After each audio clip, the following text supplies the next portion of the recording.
Vocal for local ಪ್ರಧಾನಿ ಕರೆಗೆ ಸ್ವಾವಲಂಬಿ ಬದುಕು ಕಟ್ಟುವ ಯುವಕರಿಗೆ ಕೊಕ್ಕೋದಿಂದ ಚಾಕ್ಲೇಟ್ ಉದ್ಯಮ ನಿರ್ಮಿಸಿದ ದಂಪತಿಗಳು. ದಕ್ಷಿಣ ಕನ್ನಡ ಜಿಲ್ಲೆಯ ಪುತ್ತೂರು ತಾಲೂಕಿನ ಮಚ್ಚಿಮಲೆ ಪರಿಸರದ ಯುವ ದಂಪತಿಗಳು ಬೆಂಗಳೂರಿನಲ್ಲಿ ಕಳೆದ 15 ವರ್ಷಗಳಿಂದ ಉದ್ಯೋಗದಲ್ಲಿದ್ದರು. ಕೋವಿಡ್-19 ಜಾಗತಿಕವಾಗಿ ಹಬ್ಬಿದ ಸಮಯದಲ್ಲಿ ಲಾಕ್ಡೌನ್ನಿಂದಾಗಿ ಬೆಂಗಳೂರು ನಗರದಿಂದ ತಮ್ಮ ಊರಿಗೆ ಮರಳಿದ ದಂಪತಿಗಳು ವರ್ಕ್ ಫ್ರಂ ಹೋಂನಲ್ಲೇ ದುಡಿಯುತ್ತಿದ್ದರು.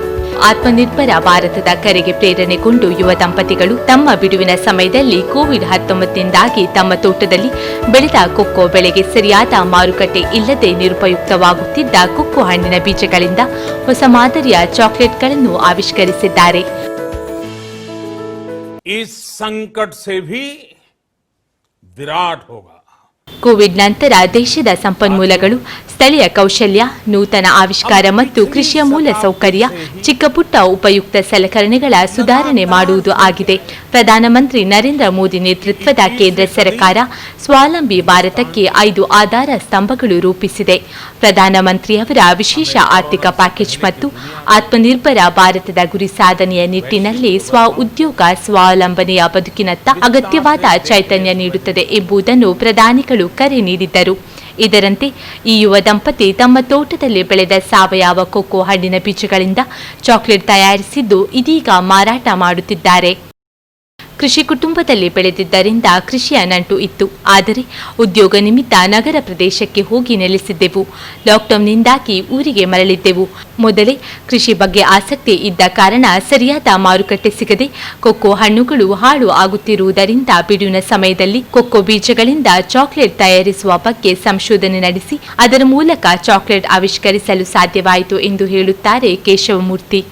ನಾನು ಹುಟ್ಟಿ ಬೆಳೆದದೇ ಇದೇ ತೋಟದಲ್ಲಿ. ಸೊ ನಮ್ಮ ತಂದೆಯೂ ಕೃಷಿಕರು, ನಮ್ಮ ಅಜ್ಜನೂ ಕೃಷಿಕರು, ನಮ್ಮ ಕುಟುಂಬವೇ ಕೃಷಿ ಕುಟುಂಬದಿಂದ ಬಂದದ್ದು. ಸೊ ಚಿಕ್ಕ ಇರುವಾಗಿಂದಲೇ ತೋಟದಲ್ಲಿ ಹೋಗಿ ಬೆಳೆದದ್ದು. ಅಥವಾ ನಮಗೆ ರಜೆ ಇದ್ದಾಗ, ಸ್ಕೂಲಿಗೆ ರಜೆ ಇದ್ದಾಗ ತೋಟಕ್ಕೆ ಹೋಗ್ತಾ ಇದ್ವಿ, ಅಥವಾ ತಂದೆಗೆ ಹೆಲ್ಪ್ ಮಾಡ್ತಾ ಇದ್ವಿ. ನಮ್ಮಲ್ಲಿ ಆವಾಗ ದನಕರುಗಳಿತ್ತು, ನಾವು ಹಾಲು ಕರಿತಾ ಇದ್ವಿ, ಹಾಲನ್ನು ತಗೊಂಡೋಗಿ ಪೇಟೆಗೆ ಕೊಡ್ತಾ ಇದ್ವಿ. ಸೊ ಹುಟ್ಟಿ ಬೆಳೆದದ್ದು ಈ ತೋಟದಲ್ಲಿ.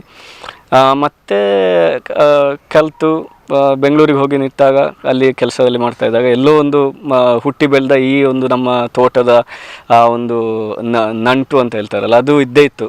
ಸೊ ಅದಕ್ಕೆ ಲಾಕ್ಡೌನ್ ಆದಾಗಲೂ ನಾವು ಊರಿಗೆ ಬಂದಾಗ ಈ ತೋಟದ ಒಂದು ನಂಟು ಮತ್ತು ಜಾಸ್ತಿ ಆಯಿತು ಊರಿಗೆ ಬಂದಾಗ. ಸೊ ಅದಕ್ಕೆ ನಾವು ಇಲ್ಲಿ ತೋಟದಲ್ಲಿ ಬೆಳಿತೇವೆ. ನಾವು ಬೇರೆ ಬರೀ ವಾಣಿಜ್ಯ ಬೆಳೆ ಅಲ್ಲದೆ ನಾವು ಮನೆಗೆ ಬೇಕಾದ ತರಕಾರಿ, ನಾವು ಎಲ್ಲ ತರಕಾರಿಯೂ ಇಲ್ಲೇ ಬೆಳಿತೇವೆ.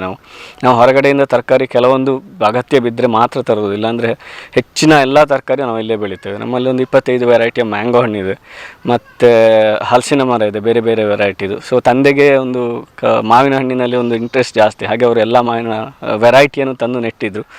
ಸೊ ಅದರಲ್ಲೇ ಹಾಗೆ ಈ ಕೃಷಿ ಹಿನ್ನೆಲೆಯಿಂದ ಬಂದದ್ದು, ನಮಗೂ ಅದು ಕೃಷಿ ಒಂದು ಇಂಟ್ರೆಸ್ಟ್ ಜಾಸ್ತಿ ಇತ್ತು. ಸೊ ಅದೇ ನನಗೂ ಒಂದು ಸ್ಫೂರ್ತಿಯಾಗಿ ಕಂಡಿತು. ಯಾಕೆಂದರೆ ನಾವು ಇಲ್ಲಿ ಬಂದಾಗ ನಾವು ಬೆಳೀತಾ ಇರುವ ಈ ನಮ್ಮ ಬೆಳೆಯನ್ನು ನಾವು ಅದನ್ನು ಬೇರೆ ಥರ ಹೇಗೆ ಯೂಸ್ ಮಾಡ್ಬೋದು ಅಂತ ಹೇಳೋ ಒಂದು ಯೋಚನೆಯಿಂದ ಶುರುವಾದ ಈ ಒಂದು ಚಾಕ್ಲೇಟ್ ಅಂತ ಹೇಳೋದು, ಅದನ್ನೇ ಮತ್ತೆ ಮುಂದುವರಿಸುವಂಥ ಒಂದು ಇದು ಬಂತು.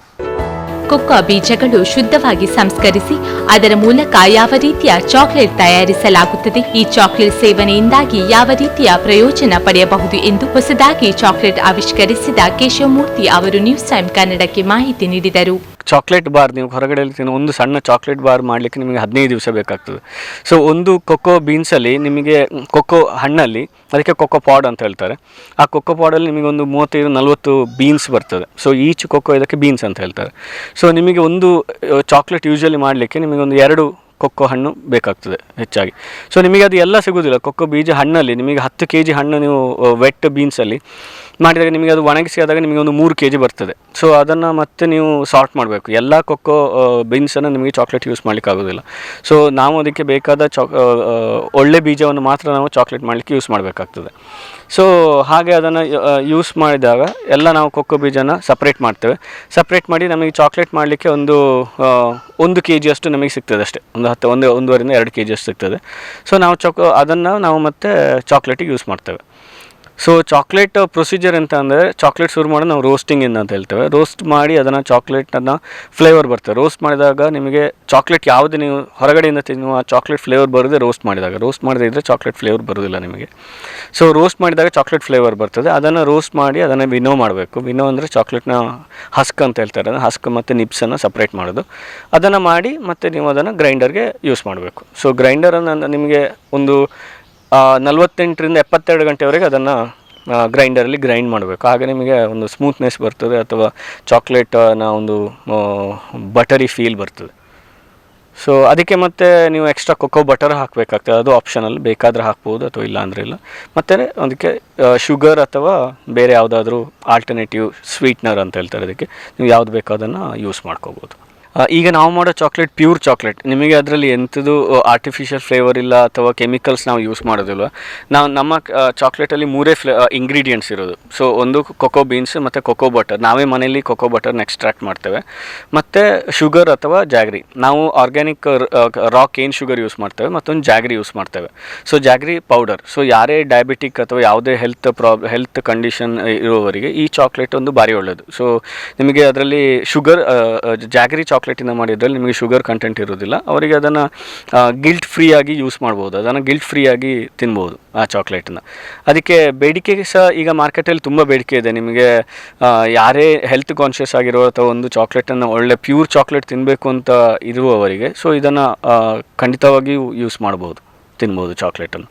ಮತ್ತು ಅದರಲ್ಲಿ ನಿಮಗೆ ಡಾರ್ಕ್ ಚಾಕ್ಲೇಟಲ್ಲಿ ತುಂಬ ಹೆಲ್ತ್ ಬೆನಿಫಿಟ್ಸ್ ಇದೆ. ನಿಮಗೆ ಅದು ಆ್ಯಂಟಿ ಆಕ್ಸಿಡೆಂಟ್ಸ್ ಇನ್ಕ್ರೀಸ್ ಮಾಡ್ತದೆ, ಮತ್ತು ನಿಮ್ಮ ಕೊಲೆಸ್ಟ್ರಾಲ್ ಇದನ್ನು ಕಡಿಮೆ ಮಾಡ್ತದೆ, ಮತ್ತು ನಿಮಗೆ ಹಾರ್ಟ್ ಡಿಸೀಸ್ ಇರುವವರಿಗೆ ಹಾರ್ಟ್ ಪ್ರಾಬ್ಲಮ್ ಇರುವವರಿಗೆ ತುಂಬ ಹೆಲ್ಪ್ ಆಗ್ತದೆ ಅಂತ ನಿಮಗೆ ತುಂಬ ಸ್ಟಡೀಸಲ್ಲಿ ನಿಮಗೆ ಅದನ್ನು ಹೇಳ್ತಾರೆ. ಅದನ್ನು dark chocolate is very good for health ಅಂತ. ಮಾರುಕಟ್ಟೆಯಲ್ಲಿ ಕೊಕ್ಕೋ ಬೀಜಗಳಿಂದ ತಯಾರಿಸಲಾದ ವಿವಿಧ ಬಗೆಯ ಚಾಕ್ಲೇಟ್ಗಳಿದ್ದರೂ ಈ ಚಾಕ್ಲೇಟ್ ವಿಶೇಷವಾಗಿರುತ್ತದೆ ಮತ್ತು ರುಚಿಕರವಾಗಿರುತ್ತದೆ. ಸಾವಯವವಾಗಿ ಕೊಕ್ಕೋವನ್ನು ಬೆಳೆಸಿ ಅದರ ಕೊಕ್ಕೋ ಹಣ್ಣಿನ ಬೀಜಗಳಿಂದ ಶುದ್ಧವಾಗಿ ತಯಾರಿಸಲಾದ ಈ ಚಾಕ್ಲೇಟ್ಗಳನ್ನು ತಿನ್ನುವುದರಿಂದ ದೇಹಕ್ಕೆ ಬೇಕಾದ ವಿಟಮಿನ್ಗಳು ದೊರೆಯುತ್ತದೆ. ಅಷ್ಟೇ ಅಲ್ಲದೆ ನಮ್ಮ ದೇಹದಲ್ಲಿ ಕೊಲೆಸ್ಟ್ರಾಲ್ ಮಟ್ಟವನ್ನು ನಿಯಂತ್ರಣದಲ್ಲಿ ಇರಿಸಿಕೊಳ್ಳಲು ಸಾಧ್ಯವಾಗುವುದು ಎಂದು ಮಾಹಿತಿ ನೀಡುತ್ತಾರೆ ಪೂರ್ಣಶ್ರೀ ಕೇಶವಮೂರ್ತಿ. ಇದು ನಾವು ಪ್ರಿಪೇರ್ ಮಾಡುವಂಥ chocolate pure form of cocoa. Actually ನಾವು ಡೈರೆಕ್ಟ್ ಕೊಕೋವಾದಿಂದಲೇ ಮಾಡ್ತಾ ಇದ್ದೇವೆ. ಆ್ಯಕ್ಚುಲಿ ಅದರಲ್ಲಿ ತುಂಬ ಹೆಲ್ತ್ ಬೆನಿಫಿಟ್ಸ್ ಉಂಟು ಕೊಕೋವಾದಲ್ಲಿ. ಅದು ಎಲ್ರಿಗೂ ಗೊತ್ತಿರೋದಿಲ್ಲ ಆ್ಯಕ್ಚುಲಿ ಏನೆಲ್ಲ ಬೆನಿಫಿಟ್ಸ್ ಇದೆ ಅಂತ ಹೇಳಿ. ಎಲ್ಲರೂ ಚಾಕ್ಲೇಟ್ ತಿನ್ನೋದು ಒಳ್ಳೆಯದಲ್ಲ ಅಂತ ಹೇಳ್ತಾರೆ. ಆದರೆ ಒಂದು ಲಿಮಿಟಲ್ಲಿ ಪ್ಯೂರ್ ಫಾರ್ಮ್ ಆಫ್ ಕೊಕೋವಾ ಇರುವಂಥ ಚಾಕ್ಲೇಟ್ ತಿಂದರೆ ತುಂಬ ಬೆನಿಫಿಟ್ಸ್ ಇದೆ ಅನ್ನೋದು ತುಂಬ ಜನರಿಗೆ ಗೊತ್ತಿಲ್ಲ. ಕೆಲವೊಂದು ಹೇಳಬೇಕು ಅಂತಂದರೆ ಇದರಲ್ಲಿ ತುಂಬ ಮಿನರಲ್ಸ್ ಇದೆ, magnesium, potassium, iron, lot of fibre ಸಹ ಇದೆ. ಸೊ ಇಂಥದ್ದೆಲ್ಲ ಇದ್ದರೆ ಆರೋಗ್ಯಕ್ಕೆ ಅದು ತುಂಬ ಒಳ್ಳೆಯದು. ಹಾಗೆಯೇ ಇದು ನಮ್ಮ ಕೊಲೆಸ್ಟ್ರಾಲ್ ಲೆವೆಲನ್ನು ಕಂಟ್ರೋಲಲ್ಲಿ ಇಡಲಿಕ್ಕೆ ಭಾರಿ ಒಳ್ಳೆಯದು. ನಮ್ಮ ಬ್ಲಡ್ ಫ್ಲೋ ಮತ್ತು ಬ್ಲಡ್ ಪ್ರೆಷರನ್ನೆಲ್ಲ ಒಂದು ಕಂಟ್ರೋಲಲ್ಲಿ ಇಡಲಿಕ್ಕೆ ಸಹ ತುಂಬ ಒಳ್ಳೆಯದಾಗ್ತದೆ. ಆಮೇಲೆ ಯಾರೆಲ್ಲ ಫಿಟ್ನೆಸ್ ಫ್ರಿಕ್ಸ್ ಇರ್ತಾರೋ, ಯಾರಿಗೆ ಆ್ಯಂಟಿ ಆಕ್ಸಿಡೆಂಟ್ಸ್ ಇದರಲ್ಲಿ ತುಂಬ ಆ್ಯಂಟಿ ಆಕ್ಸಿಡೆಂಟ್ಸ್ ಇದೆ. ಸೊ ಅದು ನಮ್ಮ ಫಿಟ್ನೆಸ್ ಫ್ರಿಕ್ ಇರೋವರಿಗೆಲ್ಲ ತುಂಬ ಯೂಸ್ ಆಗ್ತದೆ. ತನ್ನ ವೃತ್ತಿಯೊಂದಿಗೆ ಬಿಡುವಿನ ಸಮಯವನ್ನು ಸರಿಯಾಗಿ ಬಳಸಿಕೊಂಡು ಸ್ವಾವಲಂಬಿ ಬದುಕು ಸಾಧಿಸಲು ವೋಕಲ್ ಫಾರ್ ಲೋಕಲ್ಗೆ ಹೆಚ್ಚು ಮಹತ್ವ ನೀಡಿ ಮೇಕ್ ಇನ್ ಇಂಡಿಯಾ ಪ್ರೇರಣೆಯಿಂದ ಸ್ವಂತ ಉದ್ಯೋಗಕ್ಕೆ ಇಳಿಯುವ ಯುವ ಸಮೂಹಕ್ಕೆ ಈ ದಂಪತಿಗಳು ಮಾದರಿಯಾಗಿದ್ದಾರೆ.